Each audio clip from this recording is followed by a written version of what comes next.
حضرت طلحہ رضی اللہ تعالی عنہ کی سخاوت۔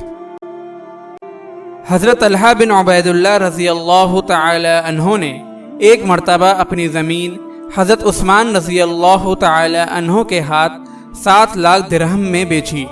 جب یہ رقم آپ کے پاس آئی تو آپ کو خیال ہوا کہ اگر یہ مال رات بھر رکھا رہا اور اسی دوران موت آ گئی تو کیا ہوگا،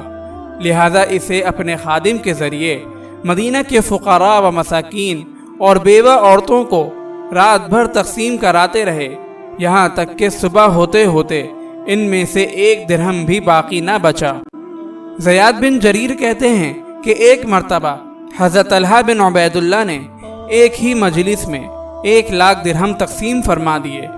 جبکہ آپ کی سادگی کا یہ عالم تھا کہ اپنی چادر کا کنارہ خود ہی سی لیا کرتے تھے۔